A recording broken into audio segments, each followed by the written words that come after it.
A hand slammed down on a cafeteria table hard enough to rattle the trays. Milk cartons toppled. A boy shot up from his seat, red-faced, finger stabbing across the room. She took it. She's lying. She took my phone. 200 kids went quiet at once. Behind the counter, an old woman in a hairnet froze with a ladle in her hand. She had served these children for 30 years. Now every eye turned on her like she was a thief. The principal came fast, heels clicking down the hallway, and never once asked what really happened. She just pointed at the door and told her to leave. That old woman was named Marjorie Vance, and nobody in that building knew about the one phone call she was about to make. Who does a 70-year-old lunch lady call when the whole world turns its back? Stay with me on this one. Marjorie Vance stood 5'2" in her work shoes. She weighed maybe 110 pounds soaking wet. For 30 years, she had been the first face the kids at Cedar Falls Middle School saw when they shuffled in cold and half asleep, and the last voice that told them to have a good afternoon on their way out the door. She knew their names, all of them. She knew which ones came to school without breakfast, and she knew how to slide an extra biscuit onto a tray without making a big show of it, so the kid never felt like charity. Cedar Falls was a small town in rural Ohio, the kind of place where the same families had worked the same land for 100 years. The school sat at the edge of town, a low brick building with a gravel parking lot and a loading dock out back where the food trucks came twice a week. And every single morning by that loading dock, there was a dog. His name was Biscuit. He was an old three-legged terrier, gray around the muzzle, with one ear that stood straight up and one that flopped over. He had lost his back leg years ago to a truck out on the county road, and Marjorie had nursed him back herself, feeding him scrambled eggs off a spoon until he could stand again. Now he hobbled along behind her everywhere she went. In the mornings, when she clocked in, he settled down on an old blanket by the dock and waited. He waited all day. And when her shift ended, he was right there, tail going like she'd been gone a year. The kids loved that dog. Some of them came out to the fence during recess just to say hello to him. Marjorie had a rule. You could pet Biscuit, but first you had to tell her one true thing about your day. A good thing or a bad thing didn't matter as long as it was true. That was how she learned who was struggling.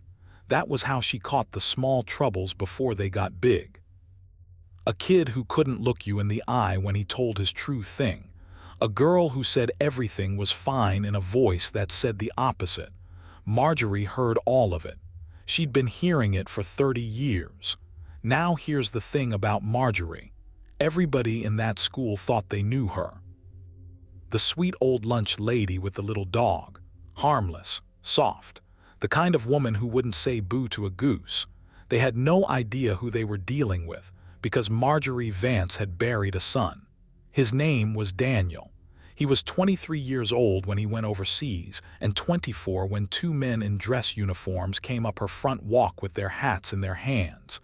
She had opened the door before they even knocked. A mother knows. She had signed the papers with a steady hand and cried alone that night, and she never once let it break her in public. Daniel had brothers, not by blood, by something the men in this town understood better than blood. Before he shipped out, Daniel had run with the county's motorcycle club, and those men had loved him like he was their own. When he died, they did not send flowers and disappear. They showed up. They fixed her roof. They mowed her lawn. They sat with her on the porch on the bad nights and said nothing at all, because sometimes that's the only thing worth saying. And one night, about a year after the funeral, the club's president knelt down in front of Marjorie's chair, took her hand, and told her that from that day forward she was one of them. They gave her a vest. Her own colors with her name on it and Daniel's road name stitched underneath. She was patched in. The honorary den mother of the whole chapter. Not a mascot, not a joke, a member. 2,000 riders across the state knew the name Marjorie Vance, and every last one of them would have crawled through fire for her. She never told anyone at the school. Why would she? That was her life and this was her job, and the two didn't need to meet. The vest hung in her closet. On weekends she rode on the back of an old friend's bike out to Daniel's grave, and the wind dried her tears before they fell. On Mondays she put on her hairnet and served mashed potatoes to 12-year-olds. Two worlds kept clean and separate, and she liked it that way. But the two worlds were about to collide, and it started with a boy. His name was Tyler Brand, 13 years old. His father, Gerald Brand, owned half the commercial property in the county and sat on more boards than anyone could count, including, unofficially, whatever board decided things at Cedar Falls Middle. Gerald wrote big checks. Gerald got what he wanted. And Tyler had learned young that the rules other kids followed didn't seem to apply to him. For the last few weeks, something had been happening in that school. Money was going missing. Small amounts from the lunch accounts of the kids who could least afford to lose it. A few dollars here, a lunch card there. The free lunch kids, the quiet ones. And Marjorie, who saw everything from behind that counter, had started to notice a pattern. She noticed who was always near the card reader when the trouble happened. She noticed the smirk. And 2 days before that scene in the cafeteria, she had gone to Principal Dana Whitlock and told her, plain as day, that she thought Tyler Brand was stealing from the poorest children in the building. Principal Whitlock had smiled a tight little smile and thanked her for her concern. And nothing happened. Because Gerald Brand wrote big checks. That was the setup. An old woman who had seen the truth, a boy who knew she had seen it, and a principal who had already decided whose word was worth more. The only question left was what the boy would do when he felt the walls closing in. He decided to do what boys like that always do. He decided to make her the criminal first. It happened on a Thursday. The lunch rush was at its peak, the room loud with 100 conversations, trays clattering, the smell of the day's chicken and gravy hanging in the air. Marjorie was at her station, doing what she'd done 10,000 times. She never saw it coming. Tyler had been at the card reader again. This time, one of the smaller boys, a 7th grader named Marcus who wore the same 2 shirts all week, had caught him with his hand on someone else's lunch card. Marcus said something. Tyler shoved him. And in that half a second, with a teacher already turning to look, Tyler understood he was about to get caught for real in front of everyone. So he reached into his own backpack, closed his hand around his phone, and shoved it down deep under his books where no one could see it. Then he stood up and he screamed, "My phone's gone. Somebody took my phone." The whole room turned. And then Tyler did the thing that would set everything in motion. He didn't point at Marcus. He didn't point at another kid. He pointed at the one person who had already threatened to expose him. He pointed straight across the cafeteria, at the old woman behind the counter. "It was her, she took it, I saw her. She's lying if she says she didn't." Now think about how insane that was. Marjorie had not left her station in an hour. She was 30 feet away behind a counter with a dozen witnesses. It made no sense. But that's the thing about a loud accusation in a crowded room. Nobody stops to check if it makes sense. They just feel the heat of it. A scream lands in the gut before it ever reaches the brain. And Tyler knew that. Young as he was, he already understood that a loud lie beats a quiet truth every time somebody's willing to shout it first. Principal Dana Whitlock arrived within a minute. And here is where a decent person would have asked a single question. "Where were you standing? Did anyone see anything? Can we check the boy's bag?" Whitlock asked none of them. She looked at Tyler Brand, son of the man who funded the new gymnasium. She looked at the old lunch lady in the hairnet, and she made her choice before she said a word. You could watch her make it. Her eyes went from the boy's expensive sneakers to Marjorie's worn work shoes, and the math was done. "Marjorie," she said, loud enough for the room to hear, "come with me, now." Marjorie set down her ladle. She wiped her hands on her apron, slow and calm, the way she did everything. "Dana," she said quietly, "you know I never left this counter. Ask any of these children. Ask the camera." "There is no camera in the cafeteria, and I'm not going to argue in front of the students." Whitlock's voice was sharp. "You're suspended, effective immediately, pending an investigation. Get your things and leave the building." The room was dead silent now. 200 kids watching a 70-year-old woman get marched out like a criminal. Some of them knew. You could see it on their faces. The free lunch kids, the quiet ones.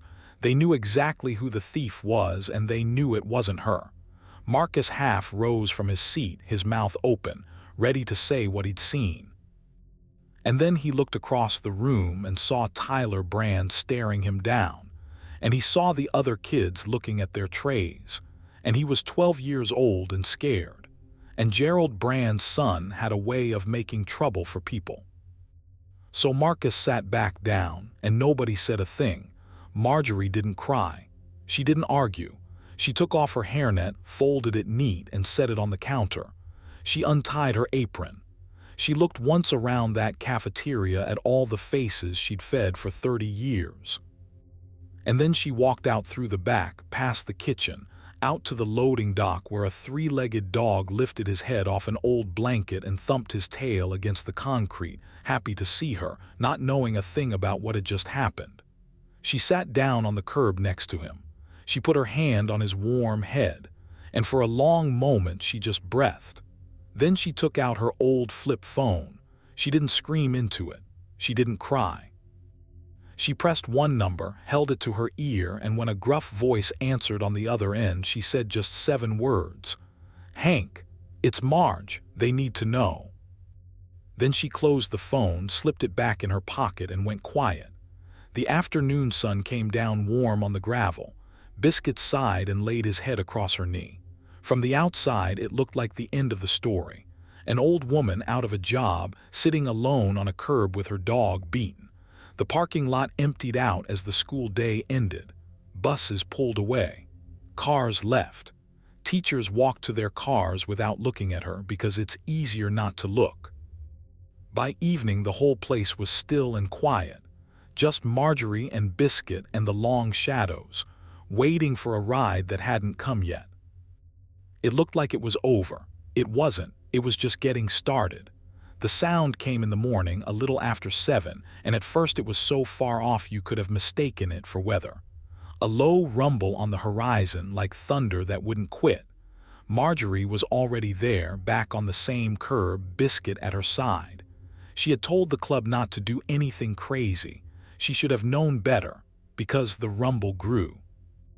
It rolled in from the east, from the county road, and it kept building until the windows of the school began to shake in their frames. Teachers came out into the parking lot with their coffee, looking around, confused. And then the first motorcycle came around the bend at the edge of the property. Behind it came another, and then a wall of them. They came in rows, headlights on in the morning light, chrome catching the sun, engines shaking the ground so hard you could feel it in your teeth.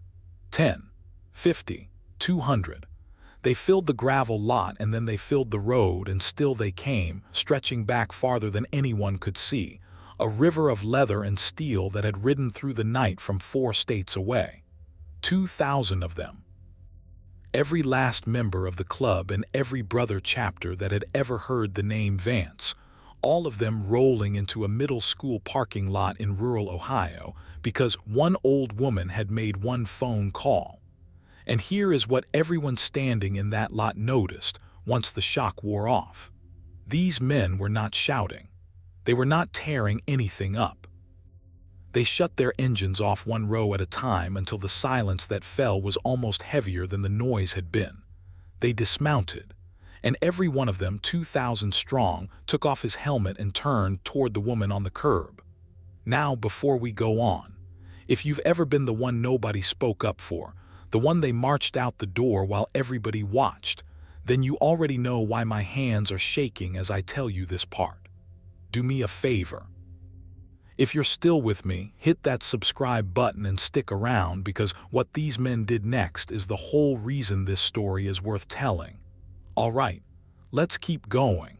The nature of everything had just changed. The night before, this had been a small, private humiliation. An old woman quietly fired, forgotten by Monday.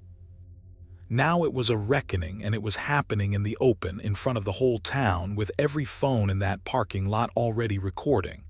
A big man swung off the lead bike. Silver beard, arms like fence posts, a vest worn soft with years. This was Hank, the man Marjorie had called. He didn't storm the building. He walked over to the curb first, and this man who could have bent a steel bar with his bare hands got down on one knee in the gravel in front of Marjorie, took her small hand in both of his, and said something quiet that nobody else could hear. She nodded. He kissed her knuckles. Then he stood up, and only then did he turn toward the school. Principal Dana Whitlock had come out onto the front steps by now. You could see her doing the math. 2,000 men, 100 cameras, a very bad situation. She tried to take control the only way she knew how. "This is private property," she called out, her voice thin. "I'm calling the police." "Already called them, ma'am," Hank said. "Easy as you please. Figured you'd want witnesses. We do too." That's when the second thing happened, and this is the part that turned the whole town on its ear. Because the club hadn't just come to make noise, they'd come with the truth. And they'd spent the whole night getting it. You see, Hank had grandkids at Cedar Falls Middle, 2 of them. And one of them, a quiet girl named Ellie, was one of the free lunch kids whose money had been going missing. She'd never told anyone at school. She was too embarrassed. But she'd told her grandmother one night at supper, and her grandmother had mentioned it to Hank weeks ago, and Hank had filed it away the way old bikers file things away. Quiet, patient, waiting for the day it would matter. So when Marjorie called and said they need to know, Hank already had half the picture. He just needed the other half. He got it from the kids themselves. All night long, word had gone through town the way word does in a small place, kitchen to kitchen, porch to porch. Parents who'd heard what happened to the lunch lady everybody loved had started asking their children questions. And the children, safe at home at their own kitchen tables away from Tyler Brand's stare, finally started to talk. Marcus, the 7th grader who'd been shoved. Ellie, a half-dozen others. One by one, all through the evening, they told the same story. Tyler was the one taking the money. Tyler was the one at the card reader. Tyler had never lost his phone at all. Marcus had watched him shove it into his own backpack a half-second before he screamed, and Marcus had been sick about staying silent ever since.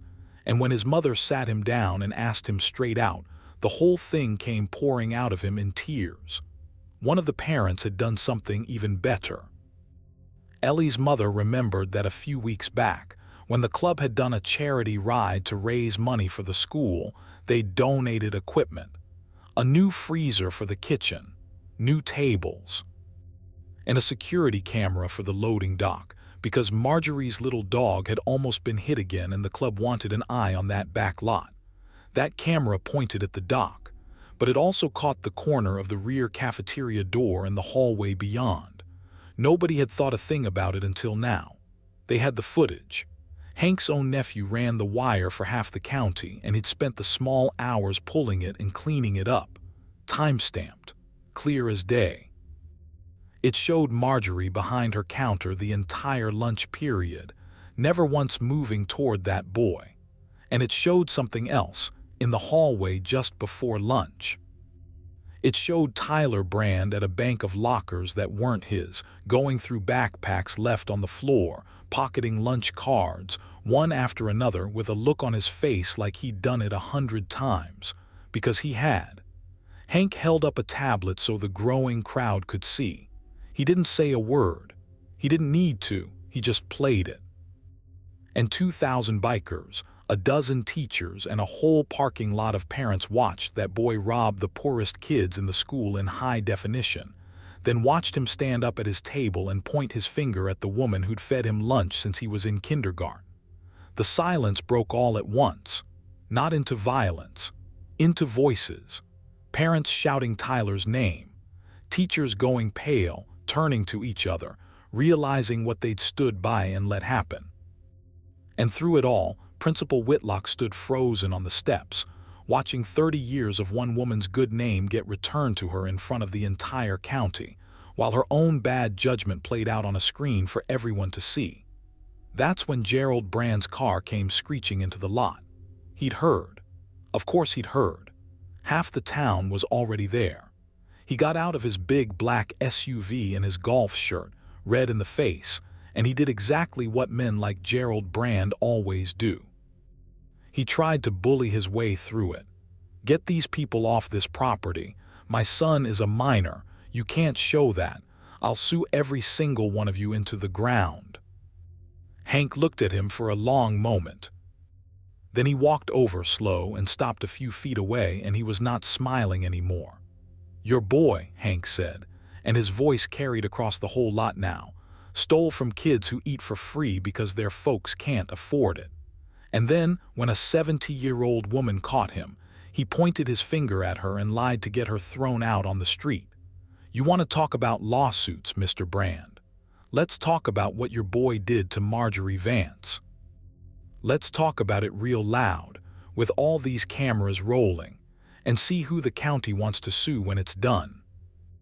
Gerald Brand opened his mouth, and then he looked around, really looked. 2,000 faces, 100 phones, his son's crime playing on a loop, the teachers who worked for the district that his checks funded, not one of them meeting his eye. The parents he'd sat next to at ball games, staring at him now like they'd never seen him before. And for the first time in his life, Gerald Brand understood that there was not enough money in Ohio to make this go away. His shoulders came down. The fight went out of him. And in the backseat of the black SUV, through the window, you could see Tyler Brand with his face in his hands, finally crying real tears, because the wall he'd built out of one lie had just come down on top of him in front of the whole world. Then Hank turned his back on all of it. On Gerald, on the school, on the cameras. He walked back across the gravel to the curb where a small woman sat with a 3-legged dog. And this time, so did everyone else. The writers came, all of them, and they didn't crowd her or make a scene. They just walked past, one by one, and each of them tipped his head to her, or touched 2 fingers to his brow, or laid a hand for 1 second on her shoulder. 2,000 men saying the same thing without a word. We see you. We know the truth. You are not alone. You were never alone. Marjorie sat very straight through all of it. She had not cried when they suspended her. She did not cry now. But her chin trembled just once, and Hank saw it. And he sat down on the curb right next to her in his heavy boots and his old leather. And he put one enormous arm around those small shoulders, and he let her lean. Daniel would have ridden at the front, she said, so quiet only he could hear. He was at the front, Hank said, whole way here. The police arrived not long after. But there was nothing for them to do except take statements and watch the footage everybody had already seen. No property damaged, no laws broken, just 2,000 people who'd come to stand behind one woman and a boy in the back of an SUV whose lie had run out of road. The days that followed moved fast, the way they do once the truth is finally loose. The footage was out in the world by that afternoon. And by the next morning the story had traveled far beyond Cedar Falls. 2,000 bikers who rode through the night to clear an old lunch lady's name. It was the kind of story people needed to hear.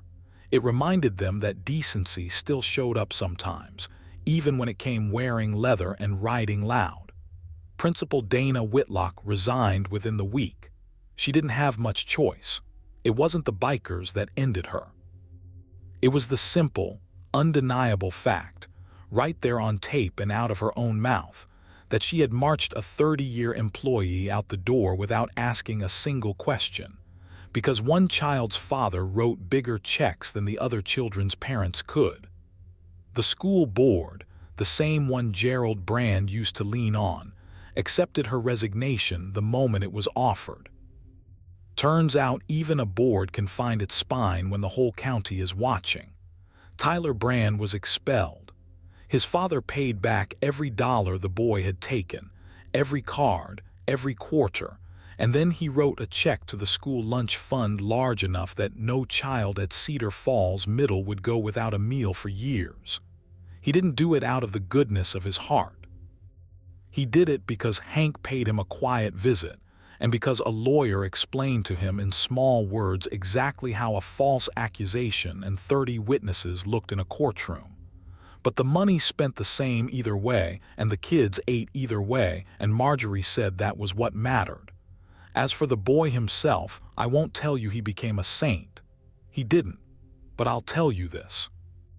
Gerald Brand, maybe for the first time, stopped writing checks to fix his son's problems and started sitting across the table from him instead. Sometimes a wall has to come down on top of a kid before he learns to build something better. We'll see. He's young. There's time. And Marjorie, the district didn't just lift her suspension. They begged her to come back. The new principal, a younger woman who'd taught math for 15 years before she ran anything, drove out to Marjorie's house herself and sat on the porch and apologized on behalf of the whole institution. Marjorie made her a cup of coffee and heard her out. Then she said she'd come back on 2 conditions. The first was that every child who ate free ate the exact same way as every child who paid, with no cards, no codes, nothing to mark who had money and who didn't. The new principal agreed on the spot. They quietly made it policy across the whole district. The second condition was Biscuit. That old 3-legged dog was to have his blanket by the loading dock for as long as he had breath in him, and a warm spot inside on the cold days. The principal laughed and said that was the easiest yes she'd ever given. So Marjorie went back. She put on her hairnet and tied on her apron and stood behind her counter, and the first morning she returned, the kids gave her a standing ovation in the cafeteria before she'd served a single plate. 200 children on their feet, clapping for the woman they'd watched get marched out and hadn't been brave enough to speak up for. She waved them off, embarrassed, and told them to sit down and eat before it got cold. But she smiled all day. Marcus, the boy who'd been shoved, came up to the counter that morning and told her one true thing about his day, the way the rule went, and the true thing was, "I'm real glad you're back." She slid him an extra biscuit. On weekends she still rides. Out past the edge of town, on the back of an old friend's bike, out to a quiet cemetery where the wind moves through the grass and a stone bears her son's name. Sometimes Hank rides with her. Sometimes it's 20 of them, sometimes 2.